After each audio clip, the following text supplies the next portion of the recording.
My son Michael texted me happy birthday 3 days late, asking why I hadn't reminded him.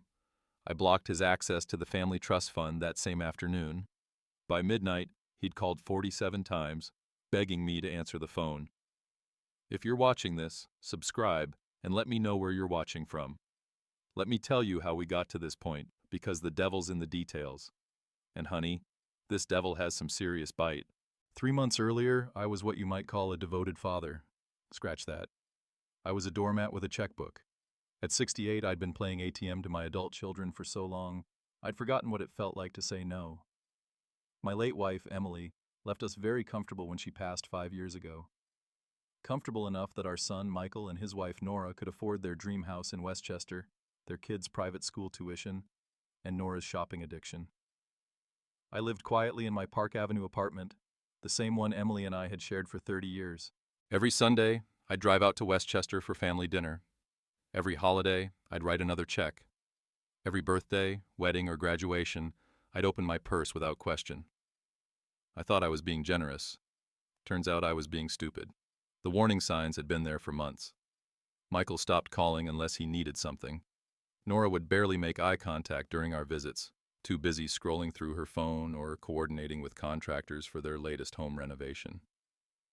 My grandchildren, Emma and Jake, 12 and 14, respectively, had been polite but distant, treating me like an obligation rather than family. But I chose to ignore it all because I believed in family loyalty. I believed love meant sacrifice. I believed that if I just gave enough, did enough, they'd appreciate me. What a fool I was. The day before my birthday, I'd gone shopping for ingredients to make Michael's favorite chocolate cake, the same one I'd made for him every year since he was 5. I spent 2 hours in the kitchen, my arthritic hands struggling with the mixing bowl but determined to create something special, something that would remind him how much his father loved him. I texted him that morning, a simple message. "Cake's ready whenever you want to stop by." No response. I waited all day.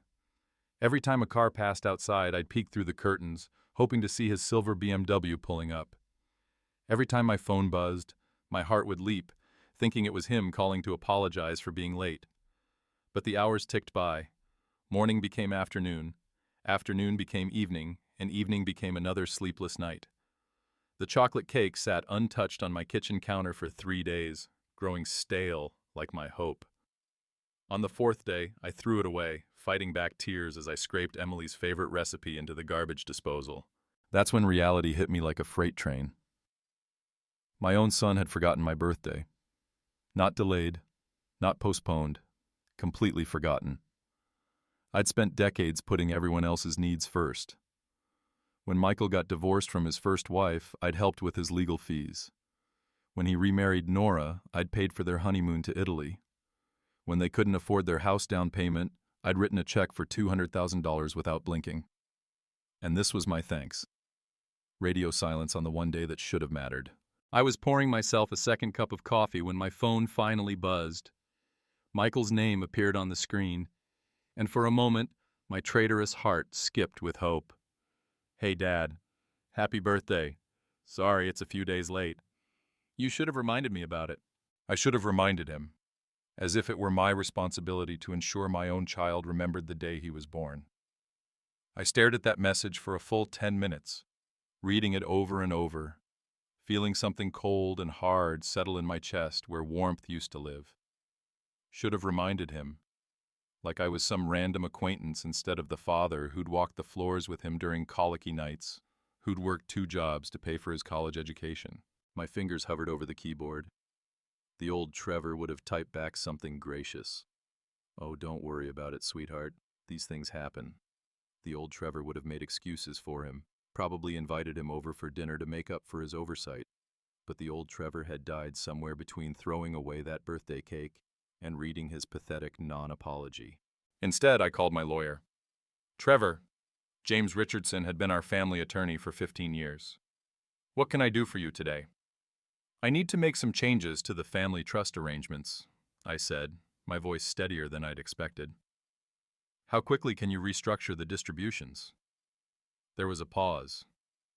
James knew about the monthly payments to Michael's family. He'd helped set up the automatic transfers when Emily died. May I ask what prompted this decision? I almost laughed. What prompted it? 20 years of taking me for granted. A birthday forgotten like yesterday's trash. A text message that treated me like an inconvenience. Let's just say I've had a change of perspective about family obligations. James worked faster than I'd expected. By Tuesday afternoon, all automatic payments to Michael's accounts had been suspended.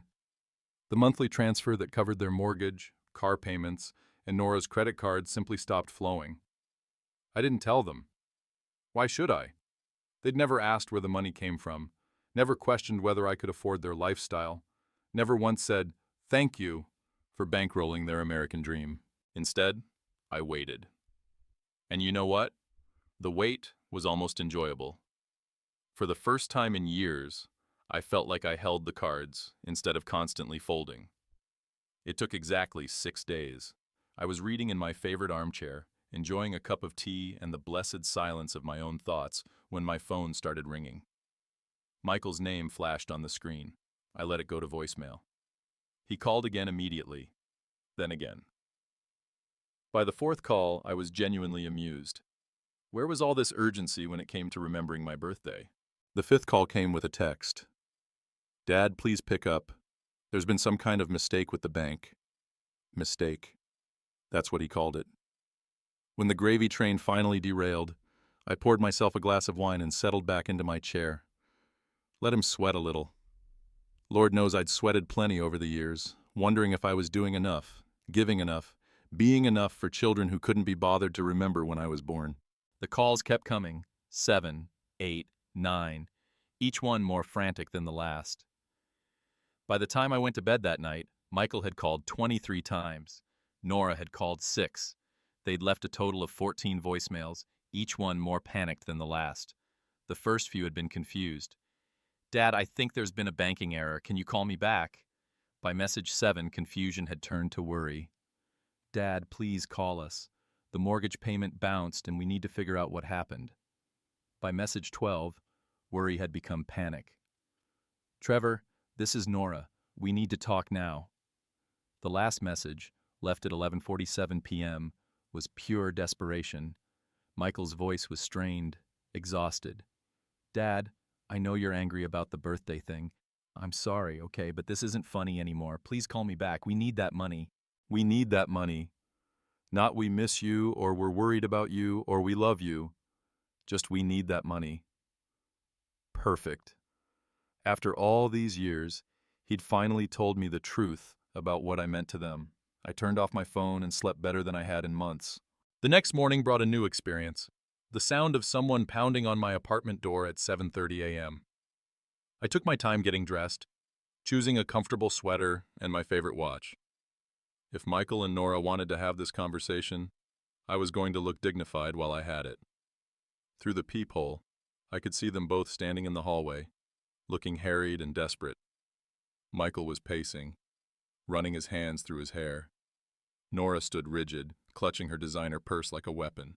I opened the door with a smile. "Good morning, dear. What brings you by so early?" Michael pushed past me into the apartment, Nora following with a face like thunder. "Dad, what the hell is going on?" Michael demanded. "The bank says all transfers from your accounts have been stopped. Our mortgage payment bounced, our car payments bounced, and Nora's credit cards have been declined." I closed the door and turned to face them. They both looked panicked, overwhelmed, like children who'd suddenly discovered the world didn't revolve around them. "Would you like some coffee?" I asked pleasantly. "We don't want coffee," Nora snapped. "We want to know why you've cut off our money without warning. Our money." How interesting that Nora thought money I'd earned, inherited, and managed was somehow theirs by right. I walked to the kitchen and began preparing coffee anyway, taking my time measuring grounds and adding water. Let them watch me move at my own pace for once. "I've been doing some thinking lately," I said conversationally, "about family dynamics, financial responsibility, basic human courtesy, things like remembering important dates." Michael had the grace to look uncomfortable. "Dad, if this is about your birthday..." "Oh, it's about so much more than that," I interrupted, turning to face them. "You're forgetting my birthday was just the final straw. Do you know how long it's been since either of you asked how I'm doing, how I'm feeling, whether I need anything?" They stared at me blankly. "I'll tell you," I continued. 14 months. 14 months since either of you treated me like a person instead of a bank account." Nora stepped forward, her face flushed with anger.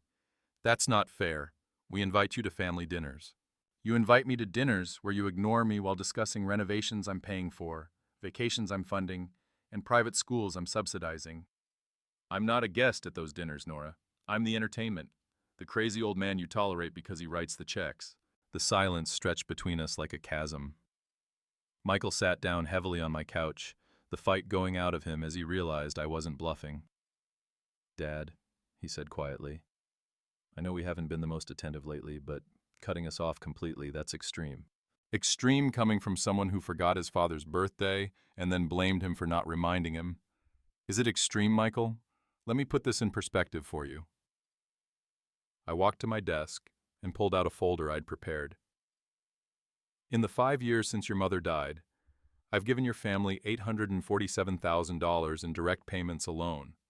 That's not including gifts, holidays, special occasions, or the house down payment. Just monthly support payments. Nearly $1 million in cash transfers." Nora went pale. I don't think she'd ever added it up. "In return," I continued, "you visited me exactly 32 times. That comes out to roughly $26,000 per visit. I've attended 14 family events where I was treated like an obligation. That's about $60,000 per event where I was made to feel unwelcome." Michael opened his mouth to protest, but I held up my hand. "I'm not finished. You've called me to ask about my health or well-being exactly 7 times in 5 years. 7 times, Michael. But you've called to ask for money 43 times. The numbers hung in the air like an indictment, because that's exactly what they were. "The financial arrangement we had was based on family love and mutual respect," I said calmly. "When you stopped providing love and respect, I stopped providing money. It's simple economics." Nora found her voice. "You can't just abandon your family because your feelings got hurt." I looked at her. This woman who'd never worked a day since marrying my son, who'd spent my money on designer handbags while barely acknowledging my existence. "I'm not abandoning anyone, Nora. I'm simply requiring the same courtesy I've always shown you. Acknowledgement, appreciation, basic human decency. If that's too much to ask, then perhaps we need to reevaluate what family means." Michael leaned forward, his voice taking on the wheedling tone he'd used as a child when he wanted something. "Dad, we can do better. We can call more, visit more, but we need that money. The house, the kids' schools, everything depends on it." "Everything you've built depends on my generosity," I corrected. "And generosity requires gratitude, not entitlement." I stood up, smoothing down my sweater. "I'm going to make you both a proposition." I walked to the window, looking out at the bustling street below. From up here, people looked like ants scurrying around with their urgent little purposes, much like my son and daughter-in-law were about to do. "Here's my offer," I said, turning back to face them.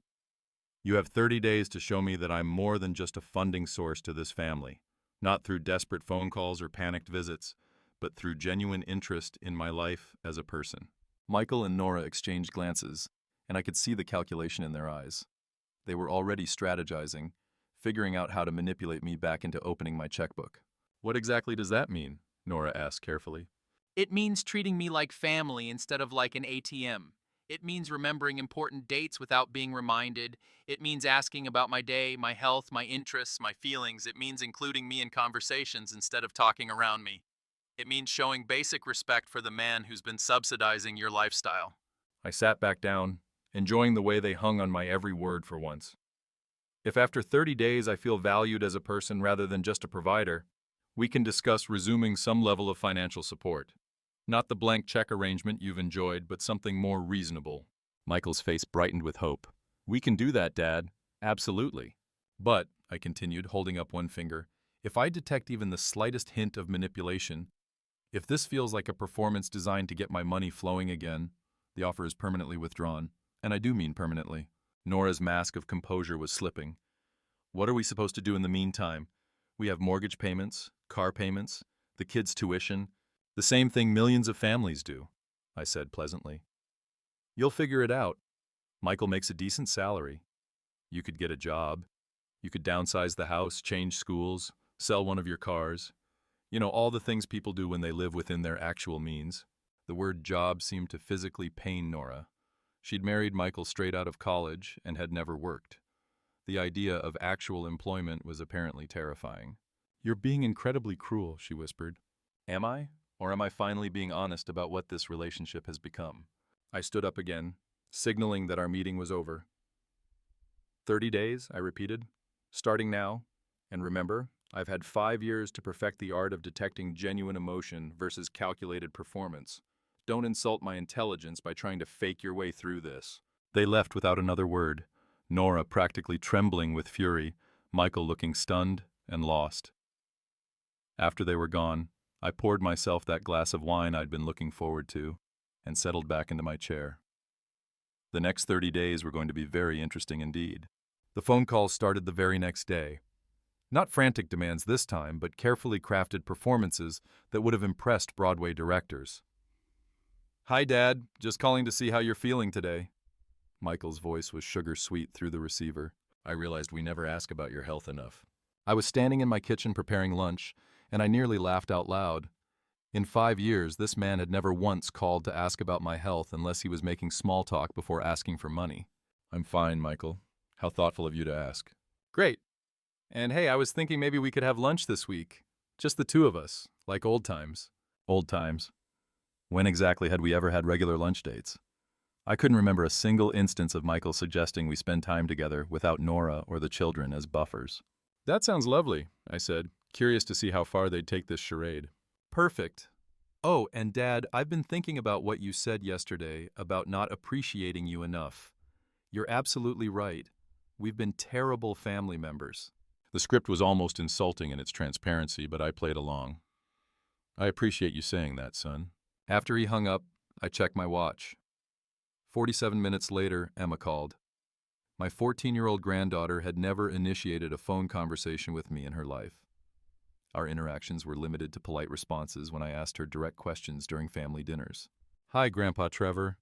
I just wanted to call and tell you about my day at school." The words sounded rehearsed, like she was reading from cards. Poor child. Her parents had obviously coached her on what to say. "That's wonderful, Emma. Tell me all about it." She launched into a detailed account of her classes, her friends, her teachers. Everything was wonderful and amazing, and she just couldn't wait to share it all with her beloved grandfather. It broke my heart, honestly. Not because she was lying, but because this forced conversation revealed how little we actually knew each other. Her parents had weaponized their own daughter, turning her into a pawn in their desperate game. When she finished her performance, I said gently, "Emma, sweetheart, you don't have to do this." "Do what, Grandpa?" "Pretend to be interested in talking to me because your parents told you to call." There was silence on the other end. When she spoke again, her voice was smaller, more genuine.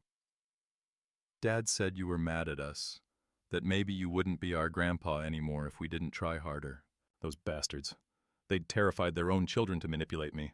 "Emma, listen to me carefully. I will always be your grandfather, no matter what happens between me and your parents. That will never change. Do you understand?" "Yes, Grandpa." "Good. Now, do you actually want to talk to me, or would you rather go do whatever 14-year-olds do when they're not being forced to call their grandfathers?" She giggled, and for the first time she sounded like herself. "Can I go? I have homework." "Of course you can go. I love you, Emma." "Love you too, Grandpa." The manipulation had officially begun. Day 5 brought flowers. An enormous arrangement of white roses and lilies arrived at my door with a card that read, "Thinking of you always. Love, Michael and Nora." I'd never received flowers from them before. Not for my birthday, not for Father's Day, not even when Emily died. But now, when they needed my money, suddenly they were thoughtful enough to spend $200 on an ostentatious display. I put the flowers on my dining room table and waited for the follow-up call. It came within an hour. "Hi, Dad. Did you get our little surprise?" Nora's voice was artificially bright. "They're lovely, thank you. I just wanted you to know how much we appreciate everything you've done for us over the years. I know I haven't always been the best daughter-in-law, but I want to change that." The best daughter-in-law. This woman had barely spoken to me in 2 years, except to make snide comments about my clothes or my cooking. "That's very kind of you to say, Nora. I was wondering if you'd like to go shopping this weekend. Maybe get our nails done. Have a day together. A day with the woman who once told Michael I was too needy when I'd called to check on them during a hurricane. I'll think about it, I said. Day 8 brought a handwritten letter from Jake, my 12-year-old grandson. His usually terrible handwriting was surprisingly neat, suggesting he'd been made to write multiple drafts. Dear Grandpa Trevor, it began. I have been thinking about how awesome you are and how I don't tell you enough. You are the best grandpa in the world, and I love you so much. I hope we can hang out more and do fun things together. Love, Jake. The letter was sweet, but it reeked of parental coaching. Jake had never used the word awesome in his life, and he'd certainly never expressed any desire to hang out with me. I called Michael that evening. The letter from Jake was very touching, I said. Oh, that was all his idea. He's been feeling really bad about not being closer to you. Michael, stop lying to me. I know you coached him to write that letter, just like you coached Emma to call me. Silence. Dad, I don't know what you... Stop. Just stop. If you want to rebuild our relationship, it has to be based on honesty. Not performances, not manipulations, not scripted phone calls from confused children. We're trying to show you we care. You're trying to show me you can follow a script when money is on the line. There's a difference. I hung up, feeling exhausted. This wasn't working the way I'd hoped. Instead of genuine change, I was watching them dig themselves deeper into deception. But I'd given them 30 days, and I was a man of my word. I just wasn't sure how much more amateur theater I could stomach. 2 weeks into their performance, I discovered something that changed everything. I was having lunch with my friend Margaret at our favorite cafe when she mentioned seeing Nora at the country club. She was telling everyone about your mental breakdown, Margaret said, her voice carefully neutral. I nearly dropped my fork. What? Apparently, you've been acting erratic since Emily died, making impulsive financial decisions. Margaret set down her teacup. She said they were considering having you evaluated for competency issues. The coffee cup rattled against the saucer as I set it down. Are you absolutely certain? Trevor, I've known you for 30 years. You're the sharpest man I know. But Nora was very convincing. She had several women nodding along sympathetically. I spent the rest of lunch in a daze. When I got home, I immediately called James Richardson. James, I need to ask you something, and I need you to be completely honest with me. Has anyone contacted you asking about my mental state or financial competency? There was a long pause. Trevor, I probably shouldn't tell you this, but Michael called last week. He said he was concerned about some unusual financial decisions you'd been making. He asked about the process for having someone's competency evaluated. My hands started shaking. What did you tell him? I told him that you were completely competent and that any such evaluation would be a waste of everyone's time. But Trevor, the fact that he asked, I know what it means. After I hung up, I sat in my chair and stared at those white roses they'd sent. Every petal suddenly looked like a lie. Every fragrant bloom was part of an elaborate deception designed to make me look unstable, when I inevitably rejected their fake affection. They weren't trying to win me back. They were building a case against me. I thought about all the carefully orchestrated phone calls, the sudden interest in my well-being, the flowers, the children's letters. It wasn't love. It was evidence. Evidence that they were caring, attentive family members dealing with a difficult, irrational old man who'd cut them off without cause. The revelation should have crushed me. Instead, it filled me with a cold, calculating fury that I hadn't felt since I was young enough to fight dirty. They wanted to play games? Fine. But they'd forgotten that I'd been playing this game a lot longer than they had. And I was much, much better at it. I spent the weekend planning. By Monday morning, I knew exactly what I needed to do. First, I called James and scheduled an appointment for a complete mental competency evaluation with the most respected neuropsychologist in Manhattan. Trevor, you don't need to, James started. Yes, I do. When this is over, I want documentation that I'm of sound mind and capable of making my own financial decisions. Next, I called Michael. Dad, how are you feeling today? The fake cheerfulness was starting to grate. Actually, Michael, I've been doing some thinking about our conversation, and I've decided you're right. About what? About resuming the financial arrangements. I've been too harsh, too emotional. I miss our family dinners. I miss being part of your lives. I want to fix this. The relief in his voice was palpable. Dad, that's wonderful. I knew you'd come around. You're such a loving, generous person. I want to have dinner this Friday, all of us, including Emma and Jake. I want to apologize properly and discuss how we move forward. Of course. Nora will be so relieved. She's been worried sick about you. I'll bet she has. That afternoon, I made another call to a private investigator named Patricia Chen. someone James had recommended for discreet family matters years ago when Emily and I had been dealing with Robert's old business partner disputes. Patricia, I need to know everything about my son and daughter-in-law's financial situation. Bank accounts, credit cards, debts, assets, spending patterns. I also need you to check if they've been consulting with any attorneys recently. Something feels off about their behavior. Patricia had already done preliminary work on my family during those disputes, so she had existing files and contacts. Her updated report arrived Thursday morning, and it was even worse than I'd suspected. Michael and Nora were drowning. Beyond the obvious expenses I'd been covering, they had racked up massive credit card debt. Nora's shopping addiction was far more severe than I'd realized. They owed money on both cars, had taken out a second mortgage on the house, and were behind on Jake's tuition payments. But the most interesting discovery was a bank account I didn't know about. An account where they'd been depositing and immediately withdrawing large sums of money for the past 2 years. My money. They'd been taking the funds I provided and moving them through a separate account before paying their bills. Why would they do that unless they were planning something?